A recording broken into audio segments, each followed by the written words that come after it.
Hello, everyone, and welcome to this Koali student webinar. We'll go through a few housekeeping things and while we let other people jump on. So thank you all for joining today. My name is Annie. I'm Annie Bartlett. I'm the Koali student content manager, and I'm so glad that everybody could join us today. Everybody will be on mute throughout the presentation. However, we don't want anybody to get lost during this presentation. So if you have any questions, our presenter Jodi welcomes any interruptions. So you're invited to unmute yourself by clicking the speaker button in the bottom left corner of your Zoom window. You can find that now. And you can ask a question at any point in the webinar. We will open for Q&A at the end of the presentation as well, and I will moderate those questions at the end. You can submit those questions as they come to you by clicking on the chat button on the bottom of your webinar window. And we'll get through as much as we can in the short time that we have. This webinar is recorded, and a link to the recording will be shared with you, so you can share that with your colleagues afterward who couldn't make it today. Just before we begin, we'd like to ask all the participants a few questions using our polling feature. This will help Jodi cater the presentation to you all. So I'm going to begin, post our first poll. Okay, our first question is, which sector of post-secondary education do you work in? So I'll give you just 30 seconds or so to vote.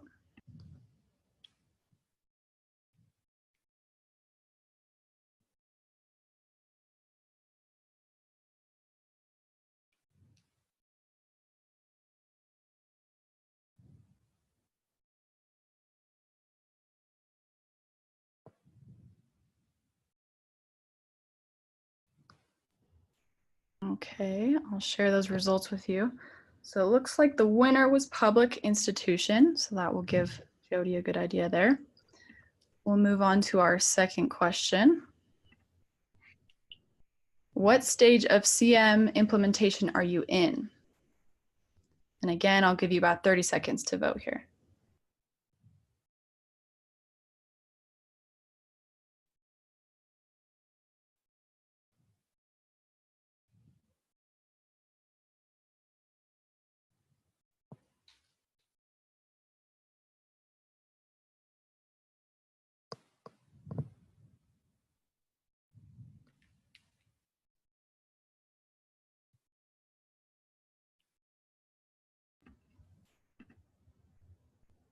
Okay, so looks like most of you are not working on a project, but quite a few of you have already started implementing. So Jodi will have a lot of ideas to share with you about how to implement and how to get started on a project. So our third question is what is your experience level? What is your level of experience in the following things?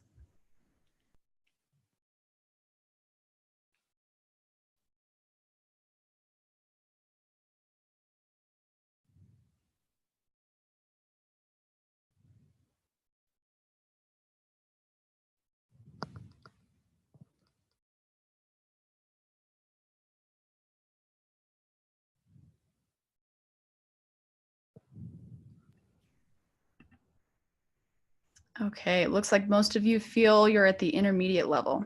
So that is great as well. Okay, so we'll now, I'd like to introduce Jodi. Jodi is our presenter today. She works at York University, and Jodi is a lean green belt. She's a certified professional change leader. And in her position as a change management and project implementation lead with the Office of the University Registrar at York, Jodi leads pan-university initiatives from plan to sustain using a combination of lean, project management, and change intelligence, which she will explain more about in this webinar today. So Jodi, you're welcome to take it away. Thank you so much.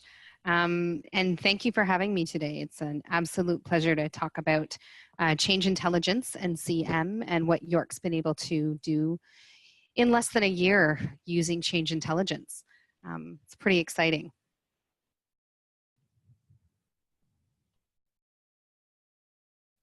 So apologize for that, just figuring out my backwards and forwards buttons here.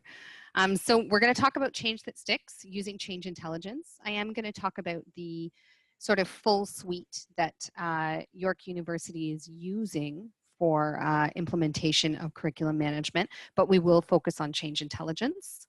I've listed a table of contents at the front just for if you have to revisit the slide deck for anything, but we're gonna run through sort of setting the stage at York, talk about change that sticks using change intelligence. I'm going to give you some ideas and actually some copies of York University's implementation model in case you're thinking about implementing or in case you want to gather some ideas on how to, on maybe helping your implementation, and then let you know where we are now so you can actually see the results that change intelligence has actually delivered at York University. And then of course additional resources, because who doesn't like presents? All right. So I like to start off all of my presentations with this bowling ball of truth. I find working in post-secondary sometimes that it's really hard for people to tell the truth because sometimes the truth is scary. And so what I'd really like everyone to do now is to start thinking about all of the paper processes that are currently in place at your institution. Think about implementations or projects that were started to maybe revolutionize these paper processes that never got finished, or that were great ideas but never got started. And throughout the presentation, I'd like you to keep this sort of bowling ball of truth in the back of your mind. When I undertake initiatives, I have it stuck up on my wall in my office because I always want to make sure that myself and the project team are telling the truth about where we are, where we want to be, and how successful we want to be. I don't want to ever lead one of those projects that just never gets finished. I don't want to lead one of those projects that that isn't successful. You know, a software implementation that's plugged in but nobody's using it. That's not what success looks like for me. And change intelligence has really helped me be successful in my implementations to date. So just keep the bowling ball of truth in the back of your mind.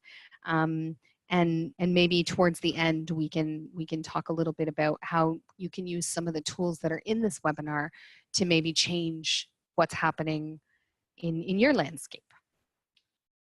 So I'm going to spend just a minute or two setting the stage about where I'm implementing. So I am at York University in Toronto, Canada. We are a public institution like all universities in Canada.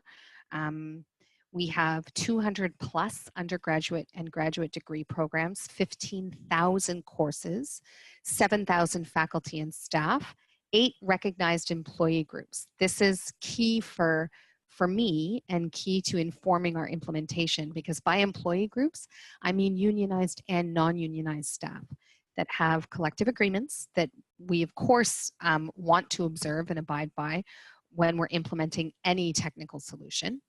We have 4 campuses and are currently integrating a 5th campus, 46,000 and change undergraduate students, 5,900 graduate students, and 1 very, very old student information system. So it's a complex environment. And we knew going into the implementation that we needed to have a novel approach because we needed localized implementation. A top-down approach simply wasn't going to work. I actually began implementation of curriculum management in November 2017. That is not when the project started. The project began in December 2016. And like most projects at universities in Ontario, most projects start with not with their own resources. It's usually being managed off the side of a manager's desk or a director's desk or even higher. And then you kind of cobble together people who want development and resources in other units and people who want to volunteer to help you, and you try and implement.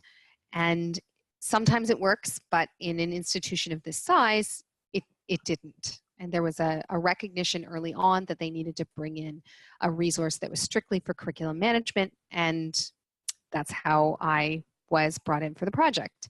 Now, I'd been at York for a number of years. I've been here since 2007, but I've been leading projects and pan-university implementations for the past 5 years. And so it was a great opportunity for me to come over to the registrar's office to help out. Where we started in November 2017, when I came in, we had 1 faculty engaged, and we had documented their approval workflows for courses only. We had a course form, but it wasn't 100% complete. We had done a bulk one-time only load of 80% of the course elements from our student information system, but we'd left behind 20% of the data because it was complicated. And we refer to them as the orphans. And so we left about 20% of the course data behind. It did need to come over, but it just hadn't been tackled yet. We had nobody using CM. It was really just the implementation team trying to get things together. And again, the orphans were a big piece that were left behind, because when senior representatives were out in the community talking about CM, they were referring to things like, oh, you know, you'll be able to see your integrated courses, but integrated courses hadn't been brought over. So it was a huge gap for us. So change intelligence really changed from where we are. So at the end of the presentation, I'll revisit. I won't revisit this slide, but I'll have another slide that shows where we've been able to get to in less than a year. But this is where we started. This is where I came in. So we had a lot of challenges. We had resource challenges because we didn't have people who were dedicated just to this project. We didn't have developers that were dedicated just to this project. We had engagement challenges.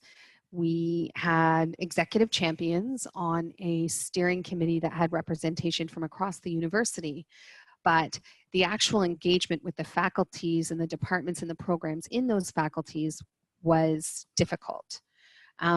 Leadership, we had a challenge with in terms of the actual project. When I came in, nobody had really been able to dedicate 100% of their time to it in terms of scoping out the landscape of where we were at, not only externally, meaning all of the faculties, but internally, the project team. What did it look like? What were people's roles? What were people doing? What were our milestones? So that was challenging. In addition, in the past year, we've dealt with a labor disruption here at York, which had its own challenges in terms of access to resources. And then scope. Scope was a huge problem at the implementation of Outset, because everybody thought Koali would solve every problem. And in order to actually finish a project, you really need to manage scope. So that was a challenge at the outset. So now let's talk a little bit about change that sticks, now that I've actually laid the groundwork of where York University was when we started. Change that sticks isn't necessarily change management. I feel like change management is one of the terms du jour. It's kind of overused in my context anyway. And it seems like it's become this massive umbrella that people have shoved a lot of engagement activities under. But change that sticks isn't change management. It meets people where they are. So we've used change intelligence at York University to really meet people where they are, and then develop changing the way things are done while they're comfortable. It engineers benefits into the new process by making sure that the old process doesn't make sense anymore. We do have individuals who are extremely attached to their Word document forms, but instead of cutting off the old way, we've really worked very hard to meet them where they are and develop benefits in the new way of doing things so that the old way doesn't make sense. People who are really interested in seeing how learning outcomes link from a course to a program level will move away from a Word document because they want to, because they want that information about the learning outcomes. Change that sticks activates the how and why of a local implementation and creates local experts along the way. I think as an institution, we've really moved past the idea that you can only get training and expertise from one unit. We've really found that by developing change leaders in every single unit that we're in, we can really make change stick. I'm not ashamed to say that we engineer success. We need to. With something of this size, where we're asking people to change where they do something, it's important to engineer success and celebrate it so that people actually recognize how far they've come. It recognizes and accepts that everyone involved has customers. The C word isn't used very often in post-secondary, and I think it should be used more. I think that's my lean green belt coming out. If you have students that pay for education, you have a customer. If you have faculty members that bring in research dollars, you have a customer. If you have an upline that requires data, you have a customer. And so it really recognizes that everyone can be a customer. It removes the mystery of implementation. Implementation is very, very scary when you're changing the way somebody does something and you're moving them from paper to an online system. It's scary, and you need to provide them a roadmap, not of where you think is going, but an actual physical roadmap that shows you this is the beginning and this is the end. That really mitigates a lot of issues as you move down the road. It doesn't have to be firm, but it has to be an idea. And again, change that sticks is a combination of tools. York University uses a model of change intelligence, lean, and project management, and that has worked wonders for our implementations here. So this is I'm seeing that I can't really see what what's written in the middle of the red dot. So it actually says sweet spot. So to get change that sticks, your sweet spot is right in the middle of change intelligence, lean, and project management. Now, most of this presentation is on change intelligence, but I will spend just a few minutes on lean and project management and tell you how they work in a post-secondary institution in Canada. Lean is really about waste minimization.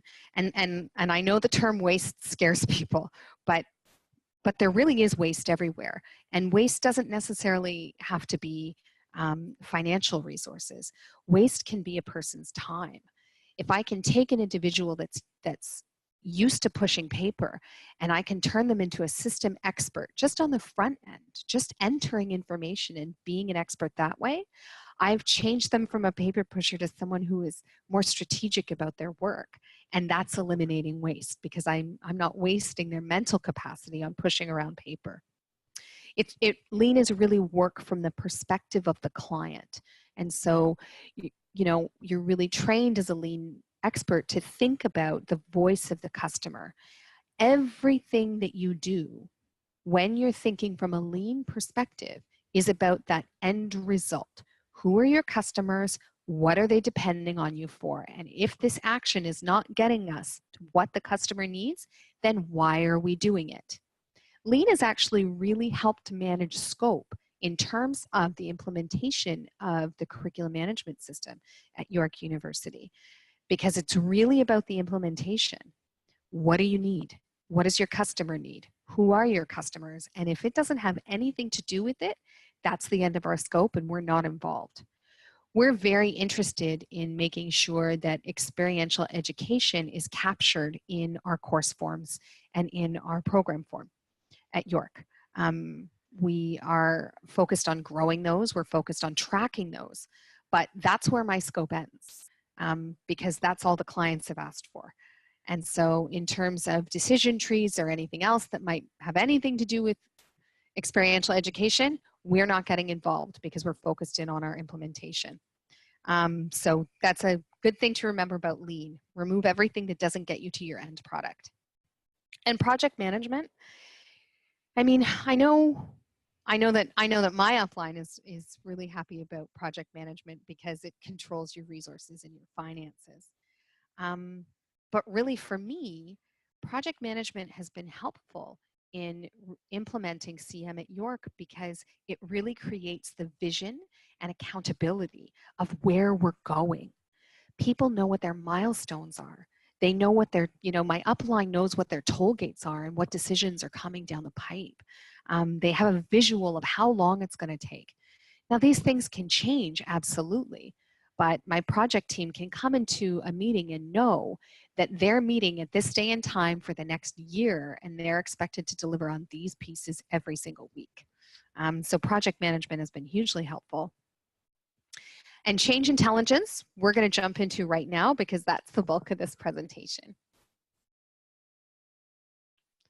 So change intelligence, not change management. This is a system that was developed by Dr. Barbara Trottlane from Change Catalyst LLC. She is my mentor on change intelligence and has been instrumental in getting York University to where it's gotten to in less than a year using this model. It easily integrates change management principles, but it's so much more. Change management tends to focus on the process of change rather than focusing on the people who are involved and the people who are leading the change. So not the targets, not the front line, the people that are doing the work. It's not targeting them. What it's targeting is really the people who are leading the change. And at York, we've chosen to make every individual who is using CM a leader in change. It's an awareness of not only what your own style is in how you lead change and how you lead implementations, but it's also a focus on how to adapt in order to fill gaps and be successful. It does recognize everybody's role as a change leader, and it does give everybody a job. No matter what your style is, no matter what category you fall into, there's a really important job for you. And at its very core, change intelligence considers change from the heart, from the head, and the hands. And I'm going to explain that. It's very pie in the sky, so I'll explain it. So change intelligence focus on three overarching styles of leading. Individuals who lead change from the heart are very engaging people. They're people oriented, they're very caring. It's, meetings are always more fun when they're there. Projects are always more exciting when they're around. They're very good at motivating people and they're very good at supporting people. But they have a gap as well. And their gap is that they tend to not revisit where you're going. And they don't focus on specific tactics of getting the project done. People who lead change from the head, they're very easy to recognize because they're very strategic. They're purpose-oriented. They know where you're going. They're really good at painting the big picture visionary or big picture vision of where you're going. But the gap for these types of change leaders is that they tend to leave others behind. They want to move faster than most people are ready. And that makes things scary and it can result in people not wanting to be involved. And so they've got that gap there. People who lead change from the hands, these are our project managers. These are people who are efficient, they're tactical, they want to follow a process, they're systematic, they execute on time, they're always checking your milestones. But because they're focused on those milestones, sometimes they lose sight of the big picture and they devalue team dynamics where other people may not be ready. And so it was really important for York to identify everybody by one of these different categories. So why did we use change intelligence in that particular model? We used it because we wanted to build local change leaders. We knew that if we built everybody into a change leader, everybody would take ownership over curriculum management. Change intelligence identifies individual and unit needs based on change led from the heart, the hands, or the head. And when I say unit, I don't mean faculty. I mean department. Faculties, and they're referred to colleges. It's similar to the colleges in the US. Faculties are complex bodies, and so we actually dropped it down to the department level and customized plans based on the department level. It classifies your implementation roadblocks by the heart, head, or the hands. And why that's important is because that's how we solve those roadblocks. That's how we remove them. If we understand that someone who is leading change from the heart is having an aversion to curriculum management, and they're someone that everybody follows because they're a heart leader. If we understand what the problems are behind that and the issues with the system, we can mitigate them by working with the change leader to move forward. So all in all, the result of it has been this increased capacity to embrace curriculum management rather than push against it. Before I dive into how change intelligence actually works with CM and how we used it in each faculty, I just want to point out something interesting that came up in a meeting this morning about success. Success for us implementing curriculum management at York has not been how many places we've implemented CM, how many faculties. For us, it's about number of users. I'm sure all of us have horror stories of systems that have been purchased and implemented at our universities that nobody is using. Or even worse, systems that have been implemented that the frontline are using, but nobody else at a strategic level has looked at ever again, and no development has been done on it ever again. And for me, that's not success. Success is I have 80% of everybody who could be using CM using it at York University, but that there's also a sustained plan in place so that people's ideas about how to further use it. We knew that we're eventually going to move to catalog. How are we going to do that?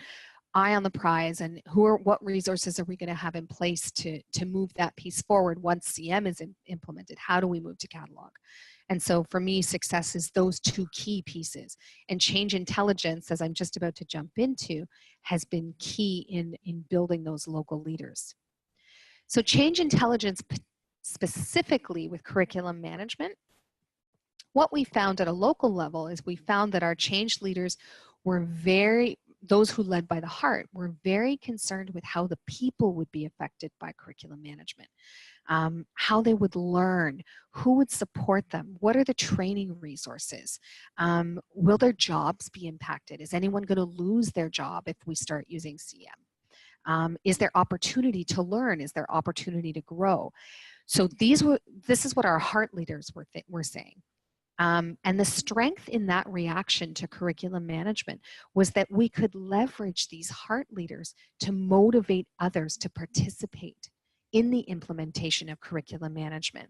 And we could use them to support people locally in learning how to use the system. Our heart leaders were very interested in learning more about the system and learning how to use it so that they could support others. And that gave me on-the-ground resources in every department that we're currently working with to help with the implementation. It also gave an assignment to our project team. Where we have heart leaders, we know that they're going to need a little support in managing the specific tactics and milestones to do with the project. So we made sure that we paired up our heart leaders with our hand leaders, because our hand leaders are so good at those individual tactics. Our change leaders that lead from the head, we saw right away with curriculum management that these were our people that would see where we were going. I just used the example of catalog. Our head leaders could really see that we were moving towards catalog, that we would have a single repository of all of our courses and all of our programs, and that any unit would be able to pull feeds out of this to be able to not only inform our catalog, but inform different websites, and they could really see the strategic vision of where we were going.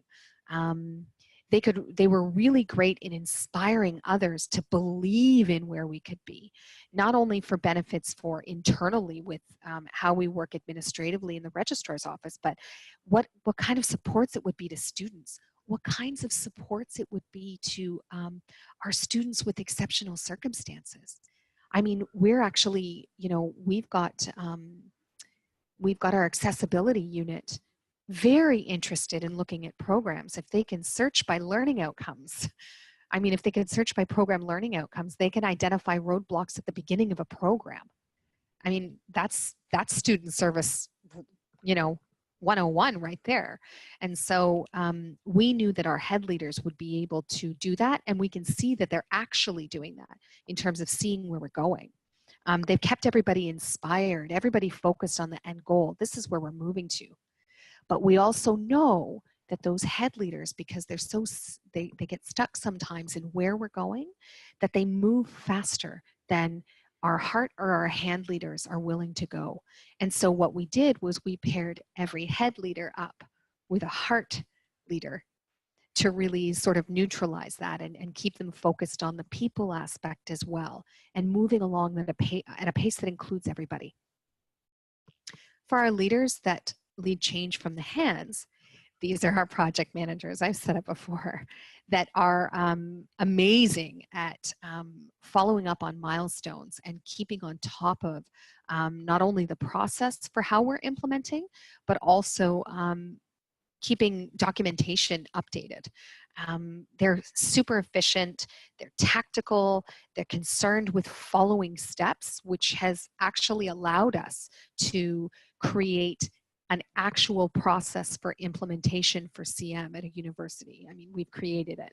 And so we've done it with their help. But sometimes they need a little help in managing scope creep. And sometimes they need a little help in including how people feel, that it's not always about the milestones. And sometimes they need help stepping away from the milestones and focusing on the vision. So we've made sure that change leaders that lead from the head are also paired up with change leaders that lead from the hands. And so now you can see how all three work together and everybody is a change leader, and how they've actually been able to fill each other's gaps and move this implementation forward. And so now we'll just jump into what the York University model for CM implementation looks like. It's actually two projects. There's an internal implementation and external implementations, and I'm going to get into what those are. We have leveraged Lean to provide customized implementation models. I mentioned that we meet people where they are. We know where we want to go, but we have to meet individual departments where they are. And so that's, we've leveraged Lean to get to that. And we've been able to offer 3 different models, and people choose from a model that's most appropriate, and we flex it however it works for them. We have a highly structured project team with very clearly defined roles, responsibilities, and timelines. When I started in November 2017, because we had cobbled together resources from across the institution, everybody was really kind of stepping on each other's toes, and everybody was, there was a lot of rework going on in the group. It wasn't the best use of resources, but that happens when you don't have dedicated eyes on the project. And so we have a very structured project team, and they've been able to move mountains in the past 10 months. I had mentioned that we provide a roadmap for people about where we're going. Our model has everything planned out until January 2020, which is when our goal is to be finished with program and course. We have our project team meetings scheduled up until January 2020. We have our progress meetings with our departments that we're working with scheduled up until January 2020. And then our model, of course, has me, a project lead that has a strong change background in change intelligence, so that we're actually meeting people where they are. York has really invested a lot in change intelligence to create and integrate functional leads and subject matter experts in every faculty and responsible unit, every department.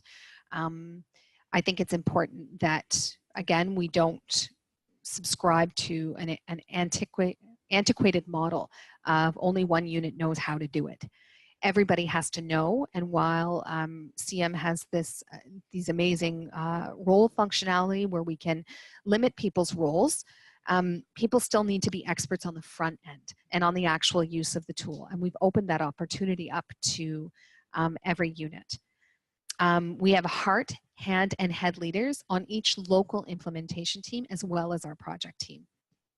and they support each other and fill each other's gaps. We have a clear link between users and our steering committee to inform the voice of the customer. I've mentioned the C word a few times now, but that's our lean coming through in our model. It's very important for our steering committee to know how this is landing on the front line and how it's landing on the management line, and most importantly, how it's impacting our faculty. Our faculty colleagues are the ones that are actually using the system the most to propose their curriculum and manage their curriculum. And so it's important that the steering committee, which does have academic representation on it, understands exactly what's going on. That steering committee has been instrumental in putting together an institutional governance model that has the voice of the academic side of the house as well as the administrative side of the house.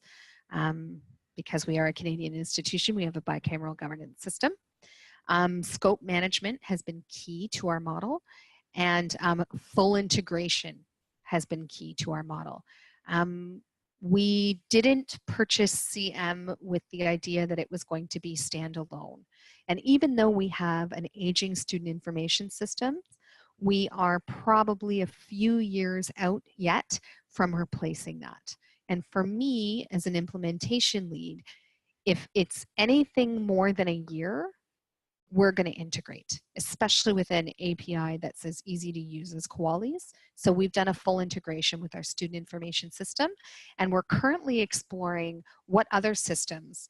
We have an academic resource management system. We're currently exploring what we might be able to bring in there. So I'm just going to quickly show you what our internal integration looks like using Change Intelligence.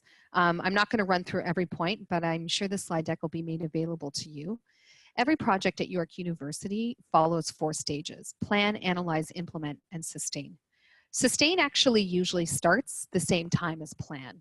Whenever I start planning a project, I'm already looking at how am I going to sustain the change that we're implementing. Our internal integration, our internal project, that is behind the scenes with the project team with our full integration with the student information system, finalization of our course form, creation of our program form, all of the data integration. None of the units, none of the departments, none of the external teams, the external faculties, none of them are doing any data entry. We're actually creating the baseline of data for them in the system so that it's just ready for them when they go in. And so these are some of the steps that we went through in plan, analyze, implement, and sustain to get to where we are. And we're currently in implementation. So plan and analyze in any project at York tends to take the longest time. So happy to say that we are in implement internally as we move towards finalization of our feed that runs both ways between the curriculum management tool and our student information system. The external integrations, this is the project outline, the high-level project plan for every faculty that we drill down to the department level. So every faculty has its own project plan. Every department in that faculty has its own project charter. We define who the project team is. We define who the functional lead is for every department and every faculty. We open up the opportunity for anyone that's working with curriculum that wants to become sort of an expert in the front end of the tool, and they become our heart leaders. We do a workflow discovery in every department. So we've actually set our approval workflows at a department level. And we've found CM flexible enough to handle that, which has been great because everybody wants to have their own individual sort of footprint in Koali. So after all of that, I'm going to run through where we got to now. So we're not quite a year in to my tenure on the project, but most of the work started in November 2017. So where we've been able to get with Change Intelligence, with looking at everybody from the perspective of a heart leader, a hand leader, or a head leader, we have 4 faculties of our 9 fully engaged with approval workflows documented and user roles documented for course and program. So that's undergraduate and graduate. We have 3 faculties that are actively using CM. So they are using workflow in CM to flow their approvals through, their curriculum through. We have finalized our course form and our program form.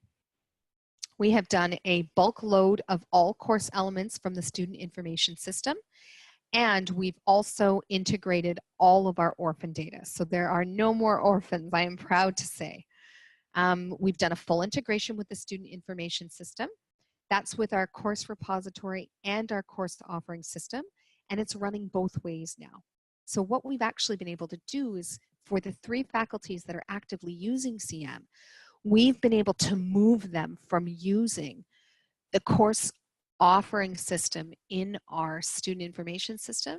They've stopped using that and they've started using Kuali instead, and they are extremely happy. We are in Sustain for organizational and training plans that are in approval right now. So we already know how CM is going to impact our heart leaders, our head leaders, and our hand leaders. We've created an organizational change plan. I've got it rolling up to steering at the beginning of November for approval, and then we'll start rolling it out with a target completion of January 2020. And so our additional resources are listed here. So I can't say enough good things about Change Intelligence. It's really changed the way that we approach projects here at York, and it's really the pillar behind why we've been so successful in implementing CM at York University. It's really helped us address the people aspect of the implementation while making sure that the technical aspect is as lean as possible. I've also listed a connection, a website for Lean. Lean really changes the way that you think about how you implement, and it's been a real benefit here at York. I've also listed my favorite Lean toolkit. So there's a bunch of Lean tools in there that will help you up your game. And I'm here. If anybody needs to learn anything or ask any questions about what we've done here at York, if anybody would like templates or anything that we've used in terms of change intelligence, or if anyone just wants to have an offline conversation about change intelligence supporting curriculum management, I am here and I am happy to be in touch with you. Thank you so much, Jodi. Not a problem. We all appreciated that, and I'm sure that I'm not the only one in saying I learned something new. So as you can see here, you're welcome to contact us for any of those things. You can contact Jodi or Peter, who works for Kuali. We have had a few questions that were submitted, so we'll move into the question and answer session now. Attendees, I do want to let you know you can still submit questions by hovering over the bottom of your webinar window and clicking on the chat button. You can chat those questions and we will make sure they're answered, whether via this webinar or over email in the future. So Jodi, our first question is this one: how long did it take you to get certified in Lean? Oh, certified in Lean. It was not super quick. I would say it took about 90 hours. And so that 90 hours was spread out over 5 months. I managed to get it done. And I'm in the middle of black belt mentorship right now, but the Lean Green Belt has been the most useful. It took me a day to get white belt certified, but that really just helped me understand some of the jargon that people were using around me who were also working in implementation. It's the Lean Green Belt where I found the greatest investment. And even now doing black belt mentorship, I'm really happy with the Lean Green Belt. So it took about 90 hours through the RPK Academy. Wow, okay. So it's a pretty big investment, isn't it? It is. It's a big investment, but it's been a game changer for me. So Lean combined with the change intelligence it completely changes the way that you approach things. It really changes you. It changes your perspective from what is the product that I'm plugging in to who are my customers and what do they need, and nothing else matters. So it's a big investment, but it was well worth it. Yeah, okay, that's great. Thank you. Our next question is, how would your approach to change intelligence differ for a small institution versus a large one? So are the principles universal regardless of size, or would you change your approach? I would change my approach a little, but actually not for change intelligence. I think having to have all of these different, I should show my office wall, like I have like a little project plan up for everybody. I wouldn't have as many project plans if it was a smaller institution. I would float it up to the faculty or college level, or even up to just the single project team level. But change intelligence, I wouldn't change the approach, because everybody supports each other. Once you can see that you have whether it's a department, whether it's a faculty, or whether it's a small institution that's just really delivering on let's say 5 degrees. If everyone that you have around the table is a heart leader, for example, you know that as the project leader, you have to provide the strategic head representation and the hand representation. You know what those gaps are. And you also know that the heart leaders are all going to be talking together about, is there opportunity here? How is this going to affect people? Oh my goodness, we're changing what they do. Who's going to train them? Who's going to support them? So the change intelligence approach wouldn't change. You'd still classify everybody by how they prefer to lead change, and then pair them up with someone who can help fill those gaps that they have as that particular type of change leader. I wouldn't change it. I'd just make it a little smaller. Okay, that's great. I think that's a great answer.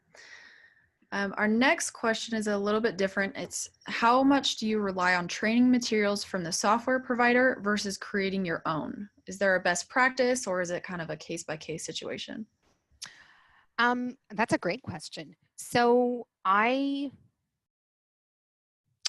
we depend on our own, and the reason that is because as a Canadian institution and as a public institution, I mentioned that we have a number of employee groups, and some of those employee groups have collective agreements, and there are articles in those collective agreements that I am responsible for observing, and I need to make sure that our training materials align to those articles. And so for me, it's been easier to make sure that everything was our own. And I rely really heavily on Sean Warren, who's been fantastic, my implementation guru at Quali, in helping me pull those together. But it's really important that what's in those training manuals is reflective of what the York view is, the specific York view. So it really needs to be exactly what they're going to see. So we rely on our own, because then we can customize them. Okay, great. Good to know. We'll ask just one more question. Attendees, again, if you have any other questions, please share them in the chat and we'll get them answered here. So the next question we have is, back to change intelligence, did you have to personally identify all the leaders at your institution to figure out if they were heart leaders or head leaders or hand leaders? And how did you go about doing that? That seems like a huge undertaking. It was, and I did. So there's a few ways that one could go about it.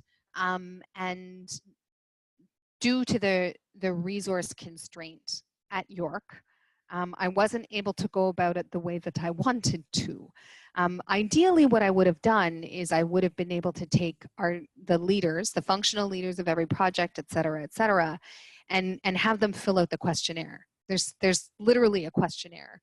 When I was getting certified in change intelligence through Change Catalysts, there was a questionnaire that we filled out that identified how we led change.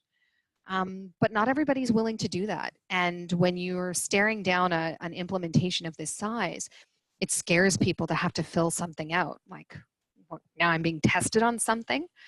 And so I worked to, because I was meeting with everybody anyway, and having product demos anyway, I worked to kind of create questions that I would ask to the group that would help identify what kind of leader they were. And it's actually easier than it sounds. Did it take a long time? Yes, but there is no shortcut. I can't say that enough times. There's no shortcut if you want to get it implemented properly and you want to use change intelligence properly. But it was easy after 10 or 15 minutes into a conversation about what the tool is and what implementation might look like. It was very easy to identify the group that was very concerned about how it would impact people and people's jobs and how they would learn, versus the people who were talking about, well, where are we going to go? I mean, once this is done, where are we going to go? What are we going to do with this? What's the point of this? Versus the people who are like, well, what are the steps to how we get there? How are we going to get there? Who's leading this? What are the steps? What do I need to have ready first? Does A come before B? What's happening? So it was actually really easy once I got into conversation with people to identify, you're a heart leader. Okay, got it. You're a head leader. Oh, you're a hands leader. Okay, perfect. And so I could sort of cobble together the project groups that way and understand. And when I ended up in departments where I had everybody around the table that was a head leader, that did happen in one department, everybody's talking about vision and strategy, and we're moving to catalog. And I'm like, guys, I need someone to work on the steps. I need someone who's worried about the people. Then I could actually work with the functional lead in that area, which is typically an associate dean, and figure out who else I could bring in to work on the project that could fill those gaps. So you do have to identify everybody, but Barbara gave me great tools to be able to do that, and we could do it through conversation rather than having people fill out the questionnaire. Okay, I like that. I like too that you said that it just takes time and you have to be patient. You can't rush something as big as an implementation, right? Right. One of the projects that I worked on here at York was a program review, an academic and administrative program review. And it was university-wide, and it was the first one that had ever been done here at York. And, the idea that everyone was going to submit something online. Every academic and administrative program was supposed to submit something online with attachments. And it seems small, but it's not. And I had a strategy for getting it done because I knew who our customers were. And I really got the message that it was going to take too long. And you have to you can't focus on how you're going to do it or where you want to be. You have to pick one. Because if you focus on the how too long, you'll try and shorten it. You'll try and make it happen faster. That's human nature. How can we get there faster? But if you focus on where you want to be and set out a plan that's systematic and responsible and realistic, it's going to take you a little longer to get there, but you're going to have everything done. And you're going to have your 80% of users. And at the end of AAPR, when we use that model, 100% of people participated. Not 80, not 90, 100%. Now, did that mean that I had to sometimes visit people in their offices after the day was done? Yes, I did, and walk them through it. But it doesn't matter because it got them where they needed to be. I love that. I love that. I think that's a great lesson for all of us. And I think it's also a good place to close the webinar. We want to be respectful of people's time, and we don't have any other questions. So Jodi, do you have any other comments you'd like to give before we close up? No, I think everyone's heard me talk long enough, but if anybody needs anything, please, I'm more than happy. Please reach out. Okay, great. Thanks so much, Jodi, and thank you all for attending, and I hope you have a great day. Not a problem. You too.